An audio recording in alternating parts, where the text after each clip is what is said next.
Hello and welcome to episode 16 of the White Lightning Podcast. I'm your host, Ben Wheeler. I have returned. I'm happy to be doing an episode. It's been about 3 weeks since I dropped my last one. I was out of the country. I was on vacation. I had a great time, but I'm happy to be back. Obviously, it hurt for me to miss free agency. I was completely off the grid. I didn't know what was happening, but I'm all caught up now, obviously. I have my takes. I know what happened. I caught the draft in time, so I know what happened during the draft. And I caught a trade in time that happened literally as soon as I got done filming episode 15 that I'm going to talk about today. So I'm really happy to be back. I'm happy to be doing this. This will be a NBA offseason winners. And I want to talk about the trade that I did not get a chance to talk about, the Jordan Poole for Chris Paul trade. I'm really excited to be doing this episode. I'm excited to get to dig into it. I will be doing a NFL episode later next week. I want to talk about the Cavs, their offseason, their regular season, and just talk about, their team, obviously, and what I expect for the regular season next year. But I'm just really excited to be doing this. From right now to about mid-August, I'm going to be honest with you guys, it's going to be really hard. It's really hard in the summer. There's obviously nothing going on. As soon as the NBA free agency is over, it's really dead. The NBA and football will be doing nothing. Baseball will be in mid-season form. So it's going to be hard, but we're going to create some content. I'm excited to be talking about some stuff. But without further ado, let's get into the topic at hand. Let's talk about the NBA winners of this offseason, and let's talk about number one, the Chris Paul and Jordan Poole trade. And I want to get into it because I have a lot of interesting takeaways, and I think it's a really interesting trade that happened. So here's my thing. I think this trade is broken up into 3 parts. And again, I want to talk about this because I think it's an incredibly interesting trade. I think it's deeper than what people, see it as. Let's talk about first, from a contract standpoint, I think this trade makes sense for the Warriors, right? Jordan Poole is 4 years, $128 million.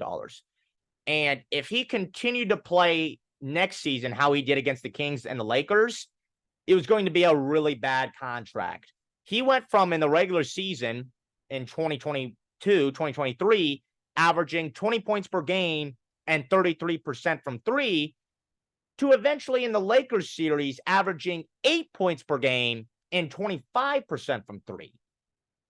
And what made Jordan Poole so great in the past was, I'm a horrible defender, but I can make up for that because of my terrific offensive playmaking, and I'm an incredible shot maker and scorer.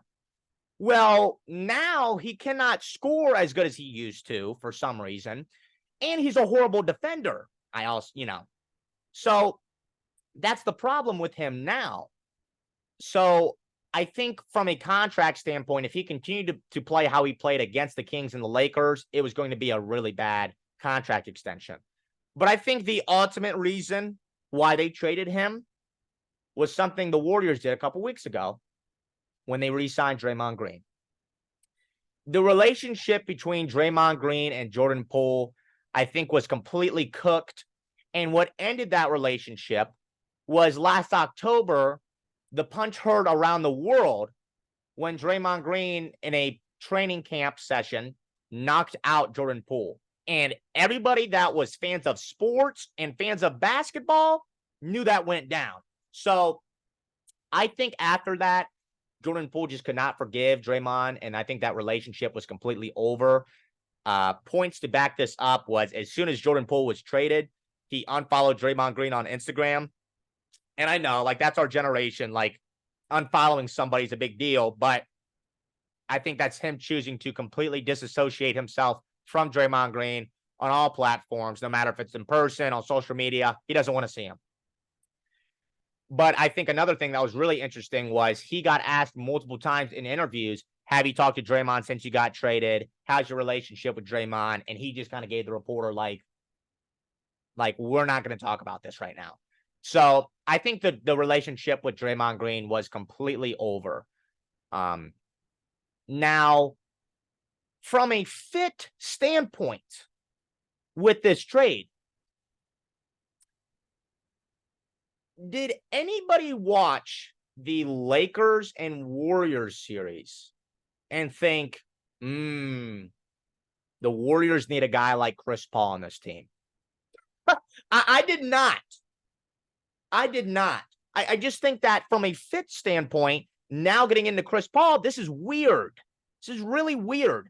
We watched them against the Lakers fail to score and have the Warriors' fourth best scorer be Draymond Green. He was the fourth highest scorer for them compared to the Lakers, who was Austin Reeves. And I think a stat that's really interesting, the Warriors' fourth highest scorer, Draymond Green, he had 56 points the whole series. The Lakers' best, Austin Reeves, had 88. Oh, and D'Angelo Russell had a good series. And so did Lonnie Walker. So did Dennis Schroeder. So did Rui. You know what I mean? So for the first time in the Warriors' entire existence of a dynasty, their opponent had a lot more offensive depth and scoring than them, which is incredible to say, because that was never the case for any team in their entire dynasty. And I think what they needed the most this offseason was a scorer to relieve Steph Curry from his duties. He doesn't have to score 35 to keep the game close. And you get a 38-year-old point guard who's injury prone, who on his best night probably has 15, and he can't play off the ball, and he doesn't shoot the three ball very well. And it's funny, I think the two best things that Chris Paul does at this point is play defense and pass. I think they already have a guy like that. His name is Draymond Green. They just re-signed him 3 weeks ago. So the fit is so interesting. And from a starting lineup standpoint, here's the Warriors starting five. It's Curry, Clay, Wiggins, Draymond, Looney. Let's kind of dissect into what could work. You're not sitting Curry, so let's just ignore that. You're not going to tell Clay to come off the bench. He's been there for, well over a decade. You're going to tell him to finally move off the bench? He ain't doing that. And I don't really think that Chris Paul replacing him makes a lot of sense. Like, you would have Curry play the two, and I get that. That's maybe his true position, but I don't think that's what they want to do. You're not going to sit Wiggins and run 3-guard lineup that is 6'3". And we obviously saw that you cannot bench Looney because Draymond is incapable of playing the 5. So you're going to ask a 38-year-old Chris Paul, and every team that he's been on, he's done nothing but elevate the players around him. He turned a Rockets team that was a 6th, 7th seed to 1 game away from making the finals. He turned a Thunder team who had a 0.8% chance to make the playoffs to a 6th seed.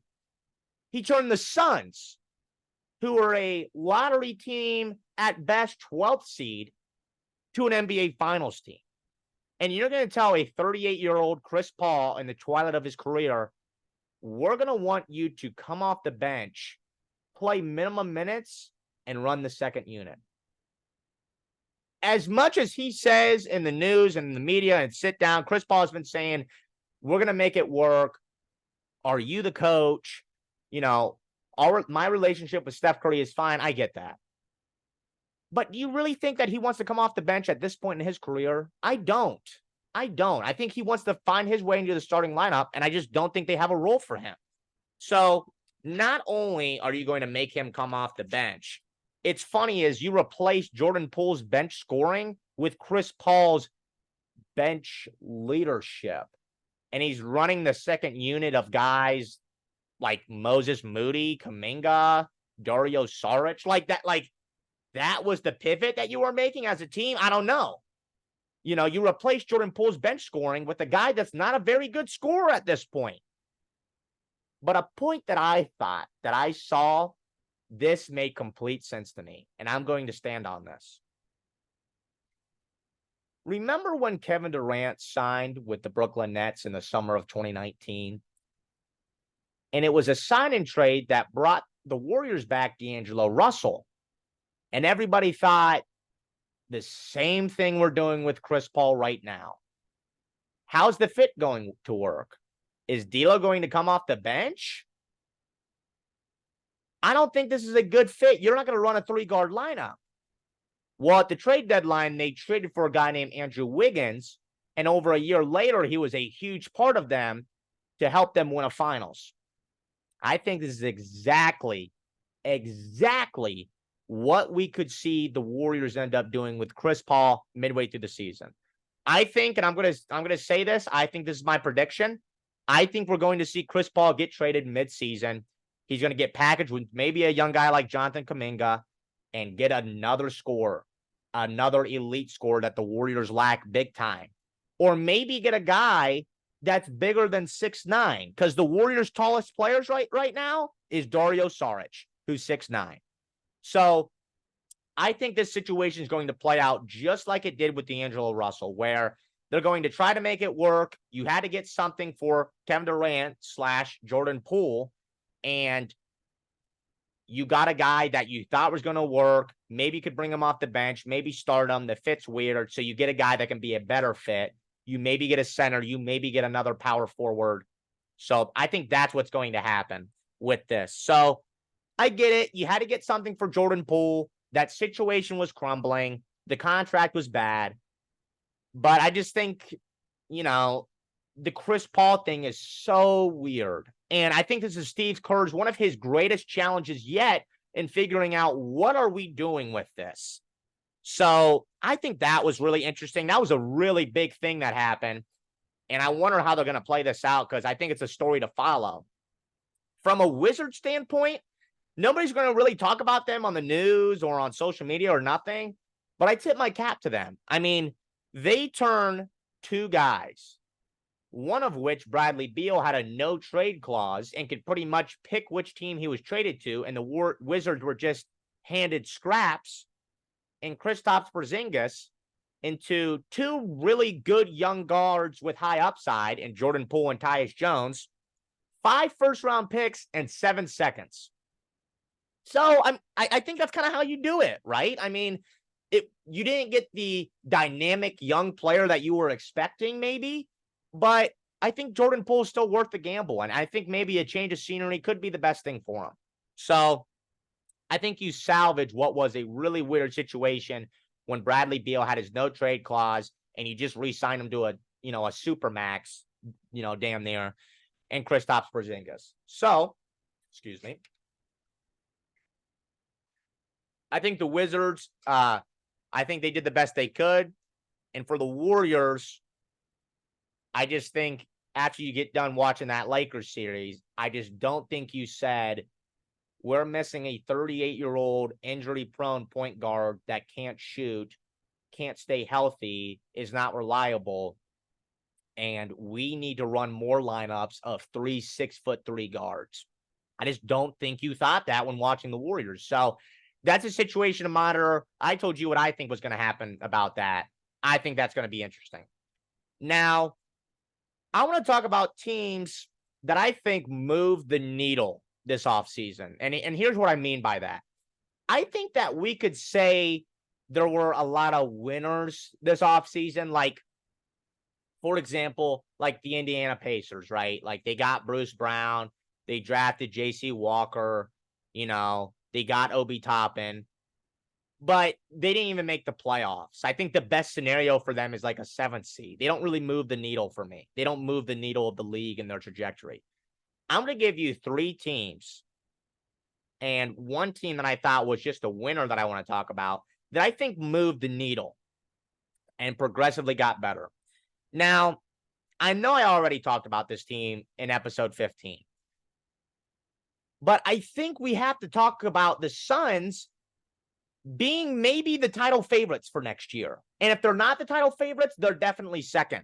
I mean, this team took the defending NBA champions to more games than any other team did, and they got better.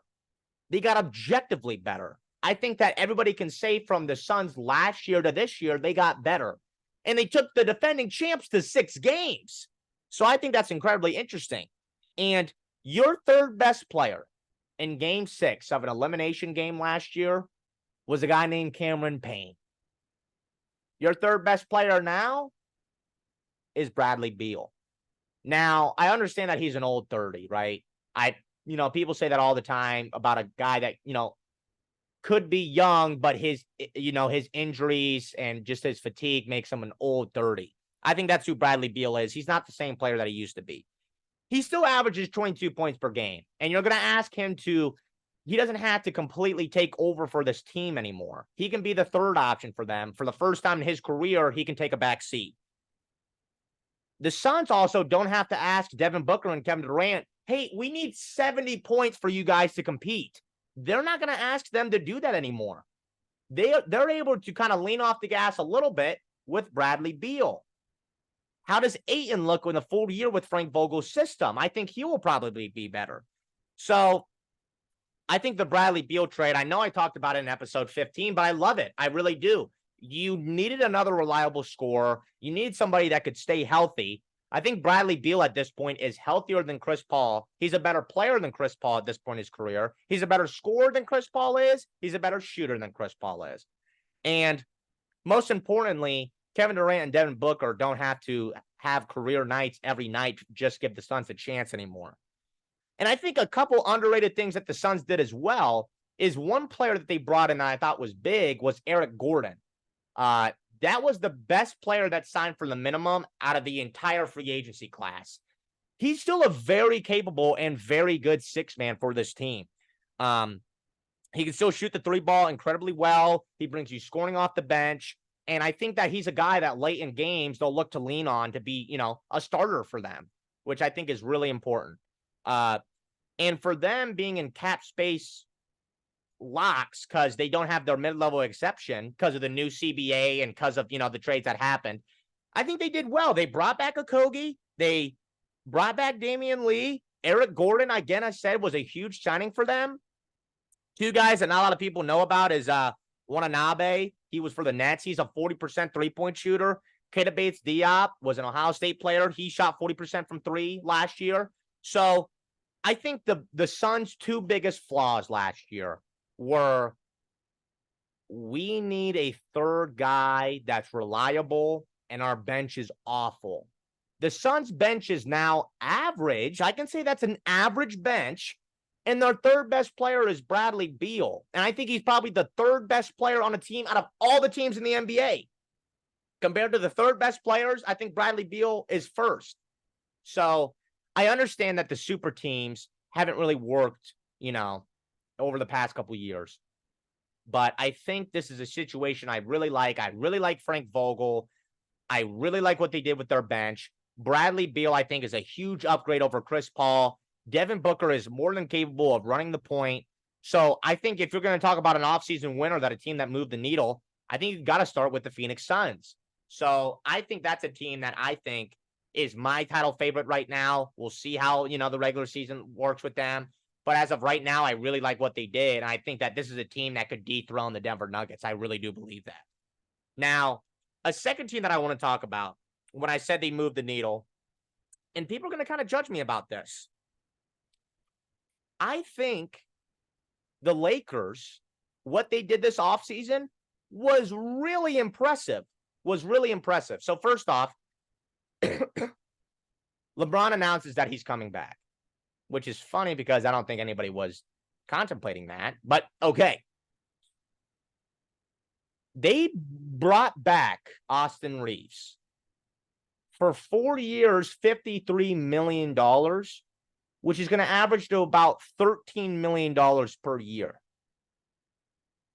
You signed a guy that averaged 20 points per game for you this playoffs, is an ascending young player for them, will be a huge part of their team for the future for a little bit above the mid-level exception. That is really good. You paid a big time for Rui. He was, 3 years, $53 million. That's $17 million per year. But he got hot, and you knew that if you didn't pay him, somebody was going to. So he got hot during that playoffs. You brought him back. They brought in Gabe Vincent, which I think was really interesting. He was the Heat starting point guard during that playoffs run and that finals run. And I think he plays great with LeBron. The fit makes a lot of sense to me. He is not very ball dominant. He can play off the ball. He can catch and shoot threes. And I love that for the Lakers. I really, truly do. Now, a guy that I gave a lot of slander for is D'Angelo Russell. I'll say this. I said at one point, I don't know how you bring him back after what he did in that playoffs was incredibly bad. But for 2 years, $36 million, he's getting paid one more mil than Rui Hachimura. And at one point, he was looking at a $100 million deal until he fell apart. I think I like this. I think I can warm up to the thought of D'Angelo Russell coming back for not that much money. He had a horrible Nuggets series. It was awful. I think if he even plays a little bit better, this is a series. But I like what the Lakers did. They brought in Taurean Prince, who's a 38% three-point shooter. He's a wing defender. He can come in and fill in LeBron when he's tired. They got some young guys, Jackson Hayes, Cam Reddish. They drafted a guy from Indiana. So I think they moved the needle a little bit because they brought back everybody that was in that post-trade deadline signs and what made them literally the best team after the trade deadline. The Lakers are running it back. And I thought that maybe D'Lo was going to leave.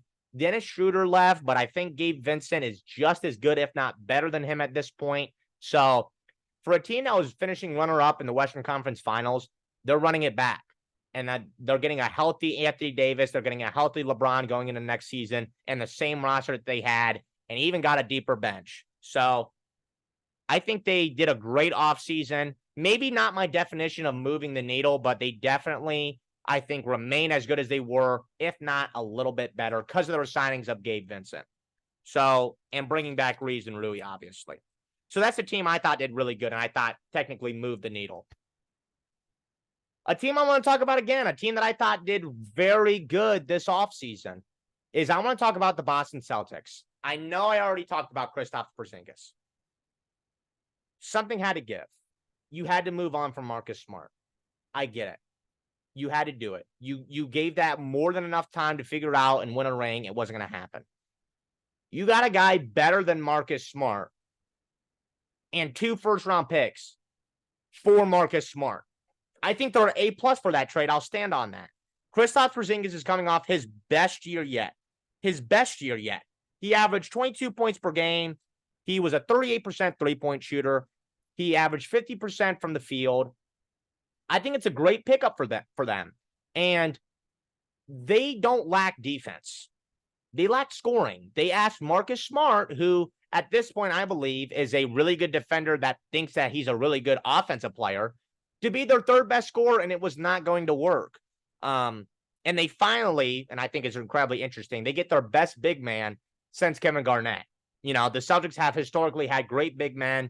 You bring in Porzingis. This is your best big man in the past 10 years. You're not relying on an old Al Horford and a banged-up Robert Williams to be that really good big man for you.